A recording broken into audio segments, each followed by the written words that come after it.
Bonjour à tous les deux, bonjour Guillaume Pommier, bonjour Yonggi Yuan. Un grand plaisir de vous retrouver. Donc, je suis Guillaume Sotomayor, le président d'Egrégor, et on est très heureux de vous parler aujourd'hui puisque vous avez fait le choix, il y a quelques semaines de ça, de soutenir Egrégor dans sa mission au service de l'innovation sociale et environnementale. Nous, on est une association, un fonds de dotation sociale qui multiplie l'impact, le potentiel d'impact d'innovateurs à travers le monde qui agissent pour le bien de notre société et de notre planète. Et on le fait grâce à notre indépendance financière, grâce à notre capacité à nous mettre au service de ces acteurs, de leurs problématiques et de leurs besoins. Et donc, en soutenant Egrégor par une donation via Training You, la structure que vous présidez, vous avez permis cela. Donc, tout d'abord, un grand merci de la part d'Egrégor et toute sa communauté. Avec plaisir.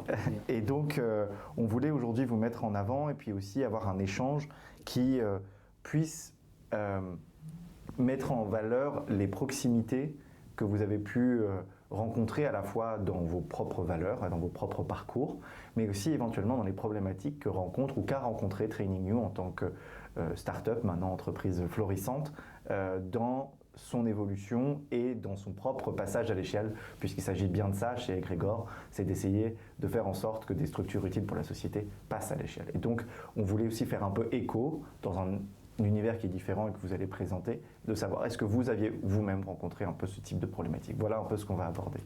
Donc, cher Yonggi, cher Guillaume, est-ce que vous pourriez, s'il vous plaît, présenter Training You en une minute et nous dire un peu de quoi il ressort? Oui, bien sûr. Alors, Training You est une plateforme de préparation aux entretiens en finance et conseil pour les étudiants et les jeunes diplômés. Nous, on a fait le constat que les cours de l'école étaient bons, mais parfois un peu théoriques par rapport aux exigences très concrètes, très pratiques d'un process de recrutement dans ces métiers. On a exercé aussi avec Yongtier avant de fonder Training You. On a passé 2 ans chez Lazare, qui est une banque d'affaires assez connue en France, même d'ailleurs dans le monde. Et notre objectif, c'est d'accompagner ces candidats dans leur candidature, CV, lettre de motivation, networking, et leurs entretiens avec la partie fit et surtout la partie technique pour qu'ils puissent optimiser justement leur préparation et compléter leur cours de l'école. Et Training You a aujourd'hui accompagné depuis 2019 plus de 10 000 candidats dans ces 2 domaines. Et on est avec des formations en ligne principalement et aussi en présentiel parfois sous forme de petits bootcamps pour aider nos étudiants. Voilà. Ah, c'est excellent. Et donc vous êtes basé à Paris? Basé à Paris, incubé au village Baïséa, incubateur du Crédit Agricole, très content en tout cas aujourd'hui de faire ça avec Yongtier depuis maintenant presque 6 ans. C'est vrai. Et dans vos engagements personnels justement, parce que vous voyez derrière quand on regarde peut-être nos univers de l'extérieur, on peut se dire mais où est-ce qu'ils se rencontrent finalement? Et donc peut-être c'est aussi dans vos parcours, dans vos propres valeurs, principes, qu'est-ce qui a résonné vis-à-vis de l'engagement d'Egrégor finalement? Est-ce qu'il y a des aspects en termes sur vos engagements sociaux, vos engagements sur le changement climatique, sur les enjeux environnementaux, voilà, qui vous ont interpellé et qui finalement vous ont rendu sensible à l'action d'Egrégor également? C'est vrai que ça faisait un peu de temps avec Guillaume quand je cherchais avec Training You de soutenir un projet. Parce qu'au-delà de la boîte, je pense que pour Guillaume et moi, en tant qu'individu, il y a des causes qui sont importantes pour nous. Et aussi, de manière très simple, on est tous les deux très chanceux dans la vie. Et c'était important pour nous de donner un retour. Et quand on a entendu parler d'Egrégor, je pense que très vite, ça nous a paru une évidence d'y participer. Et je pense que les 2 aspects de la mission d'Egrégor qui nous ont attirés en particulier. D'abord, ça nous parle de soutenir les innovateurs, surtout dans les domaines si importants comme la lutte contre le changement climatique, l'accès des citoyens aux services publics et aussi l'inclusion dans le discours public des voix qui ne sont pas souvent ou parfois pas entendues. Et on pense que c'est génial que Egrégor accompagne ces acteurs. Et la deuxième chose, c'était on apprécie l'approche, je pense, pratique et précise. Vous avez clairement identifié un problème rencontré par beaucoup d'innovateurs sociaux, à savoir ils passent beaucoup de temps et d'énergie à gérer les fonctions support, à aussi répondre aux exigences des financeurs, parfois un peu coûtamis. Et vous proposez une solution, il nous semble en fait ciblée, à savoir en fait avec un capital passion et long terme, et aussi un accompagnement qui vise à libérer du temps pour les fondateurs qui puissent avancer vraiment dans nos missions. Et on aime bien ce côté efficace et concret. Et je pense qu'au-delà de la mission avec Egregor, on est convaincus surtout aussi par l'équipe, parce que vous êtes expérimentés. Vous avez aussi beaucoup d'empathie en fait, dans votre manière de travailler et communiquer.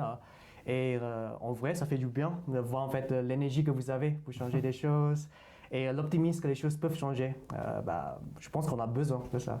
Merci beaucoup. Et c'est vrai que c'est extrêmement agréable aussi d'entendre une initiative qu'on développe être décrite avec autant de précision dans tout ce qu'on cherche à faire. Et donc, c'est un très grand plaisir de l'entendre dans tes mots. Moi, j'aimerais maintenant faire un parallèle avec vos propres réalités, parce que c'est aussi peut-être dans vos propres vécus que vous avez aussi fait un parallèle avec la méthode Egregor. Et donc, moi, ça m'intéressait de savoir, est-ce que dans vos propres passages à l'échelle, est-ce que dans les enjeux finalement de Training You, dans l'accomplissement de sa mission, en l'occurrence au service de la formation sur les enjeux financiers, est-ce que finalement vous avez connu des problématiques autour de la gouvernance, autour de vos propres fonctions support, autour peut-être également d'un certain nombre de cadres financiers qui ont pu constituer, ou qui constituent même peut-être encore, des obstacles dans vos développements? C'est vrai que chez Training You, on a souvent des nouveaux projets qu'on souhaite mettre en place. Mais il est vrai qu'on passe quand même beaucoup de temps dans la gestion des activités existantes et notamment dans nos fonctions support, la comptabilité, la gestion en fait, des contrats. Et ça consomme vraiment beaucoup de temps et d'énergie. Et ça limite forcément les ressources qu'on peut consacrer aux choses qu'on estime importantes et stratégiques pour la boîte. Et c'est pour ça en fait, je pense que la mission d'Egregor a raison avec nous. D'accord, ouais, non, c'est très intéressant. Et moi, j'ai une question pour Guillaume sur effectivement l'enjeu des réseaux collaboratifs. Parce que vous faites partie, donc, vous l'avez mentionné, d'un espace qui est un espace collaboratif finalement, entrepreneurial, qui est celui en l'occurrence du village à Paris.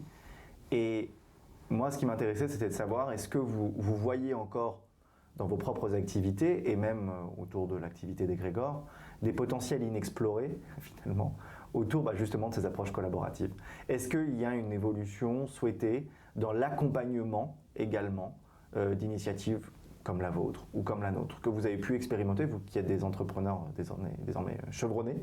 Est-ce que vous avez pu aussi vous dire, ok, j'aurais bien aimé à un moment donné avoir tel accompagnement, j'aurais peut-être aimé à un moment donné avoir tel soutien, peut-être philanthropique ou sans être philanthropique, mais en tout cas non intéressé, pour m'aider dans mon activité sur tel et tel point? Alors, clairement, la collaboration, c'est une des clés du succès de l'entrepreneuriat. Nous, on a eu deux phases. Au début, on était tous les deux, pas incubés, un peu chez nous, comme tout entrepreneur au départ, et on a eu la chance d'être deux. Déjà, ça aide par rapport à un porteur de projet seul, parce qu'on peut se challenger, et ça nous a beaucoup aidé au début, et il y a aussi un élément de motivation qu'on est deux, qu'on peut partager ses doutes sur le projet. Après, effectivement, dans une deuxième phase, qu'on commence à être accompagné, incubé, qu'on a des clients, qu'on a des partenaires, là, tout devient plus facile et tout devient plus concret aussi. Et je pense que c'est aussi une des dimensions du projet Egregor, c'est que quand on est dans un écosystème collaboratif, on peut aller plus loin, plus vite. Pour moi, il y a 4 principaux acteurs dans un projet qui peuvent conditionner ou contribuer au succès du projet. Il y a bien sûr l'innovateur, ça c'est le plus important, il faut qu'il soit convaincu, qu'il porte le projet, et il ne peut rien faire tout seul. Il y a bien sûr après les partenaires financiers, partenaires opérationnels, donc un investisseur, des actions philanthropes comme Egregor, des incubateurs qui sont là pour accompagner le porteur de projet, notamment dans des dimensions où il n'a pas la compétence ou la connaissance. On ne peut pas tout faire en tant qu'entrepreneur. On n'a pas développé toutes les compétences. Et je pense que c'est important d'être accompagné. Après, je pense qu'il y a aussi la puissance publique, il ne faut pas l'oublier, qui peut accélérer, qui peut accompagner. On a la chance quand même en France d'être dans un écosystème qui s'est bien développé ces dernières années. Et je pense que dans ce système collaboratif, la puissance publique a encore sa place, a toute sa place pour soutenir les projets. Et je dirais le quatrième élément, c'est les utilisateurs de la solution, les clients. Là pour le coup, bien sûr, c'est ce qui fait vivre le projet, c'est avoir un impact aussi sur la vie de nos clients, répondre à un besoin et aussi intégrer au fur et à mesure. Et nous, on l'a fait avec Training You, intégrer en fait remarques, commentaires de nos clients pour améliorer la solution. Et je pense que c'est un écosystème avec ces quatre dimensions qui permet en fait au projet d'aller plus loin et d'avoir du succès. Très intéressant, merci beaucoup. Et c'est vrai ce que tu dis, Guillaume, pour reprendre rapidement, pour aller plus loin ensemble, ça résonne énormément avec les problématiques que vont rencontrer beaucoup de jeunes innovateurs, innovatrices à travers le monde, parce que en réalité, ils passent une partie tellement importante de leur temps, y compris, et ça c'est peut-être une réalité qui s'applique encore davantage à une dimension sociale, puisque là, il y a moins ce steady stream de revenus, il y a moins cette logique effectivement incrémentale, client, qui permet petit à petit de constituer un socle de financement et donc ensuite je dirais une forme de stabilité également dans l'environnement de création parce que vous avez de quoi payer des fonctions support, vos premiers RH, comptables, communicants, etc. Et donc, tout le secteur un peu du social a cette problématique en additionnel de se dire il va falloir que je justifie constamment de mon utilité pour recevoir année après année des fonds pour ensuite pouvoir effectivement continuer à interagir. Et en même temps, il est très sollicité par le secteur public et il y a un besoin évident dans toutes nos sociétés autour de ces actions. Donc effectivement, je pense que c'est très intéressant ce que tu dis parce que en fait, je crois qu'il y a une nécessité peut-être de faciliter ou de re-rendre possible au-delà d'une approche strictement compétitive, de se dire on va aller se battre pour survivre en termes de visibilité, en termes d'action, pour justement année après année recevoir des fonds. Mais je pense qu'il y a besoin actuellement dans nos espaces d'incitation pour aller justement vers la collaboration. Et donc moi ma question elle est, est-ce que vous connaissez des acteurs du secteur, vous, avec lesquels vous avez pu démarrer des collaborations, peut-être dans le secteur universitaire, peut-être au-delà, dans des secteurs peut-être juste de la formation au sens très large. Est-ce que Training You a des collaborations en cours dans son propre domaine et envisage de le faire dans les années à venir? Ouais. Je reviens du coup sur une thématique qui était hyper importante et je pense que ça fait écho aussi au bon ciblage que vous avez fait chez Egregor, c'est que les entrepreneurs sociaux, il y a peut-être un trou dans le filet, c'est-à-dire qu'ils sont moins facilement financés par l'écosystème classique aujourd'hui. Parce qu'ils répondent peut-être moins que d'autres entreprises à des logiques purement financières qui du coup attirent les investisseurs. Et je pense que c'est là où Egregor a toute sa place, c'est qu'on identifie des bons projets qui ont un vrai impact et comme il y a une difficulté sur le financement, eh ben, on prend le relais en fait, des investisseurs privés, voire de la puissance publique pour financer. Je trouve que c'est vraiment très, très important et ça fait vraiment écho aussi à nos valeurs comme l'a dit Yongti avant. Alors pour les collaborations avec Training You, on peut en citer deux. Nous, on collabore beaucoup avec des écoles et des associations étudiantes au sein de ces écoles. Et en fait, on a pour mission chez Training You, évidemment, de former, mais aussi d'acculturer, de démocratiser l'information autour de ces métiers. Parce qu'un étudiant, quand il rentre dans une école, c'est important pour lui de définir un projet pour structurer un peu son parcours de stage de manière pertinente. Or, je prends un exemple très concret, l'étudiant rentre dans une école de commerce, il dit « je veux faire de la finance ». Mais la finance, ça veut tout et rien dire, quoi. Parfois, lui, il connaît la finance, le conseiller bancaire au coin de la rue dans une banque, et puis le loup de Wall Street, le trader. Il y a plein de métiers autour de ça, et il faut d'abord les connaître. Et nous, l'une de nos missions, c'est de faire circuler l'information. Parce que selon son milieu social, selon son acculturation aussi personnelle, on n'a pas le même niveau d'information. Et donc, c'est important, quand on arrive en école, qu'on comprenne facilement toutes les opportunités possibles et qu'on ne s'auto-censure pas sur certains métiers, sur certains parcours. Et on est là aussi pour ça et on le fait de manière totalement gratuite en vrai auprès des écoles de commerce directement ou d'ingénieurs ou à l'université et des assos étudiantes avec qui on organise des conférences, des tables rondes avec des professionnels pour justement renforcer le niveau d'information et de culture qu'ils ont sur les différents métiers auxquels ils peuvent accéder après leur école. Très intéressant, merci beaucoup. Et une dernière question.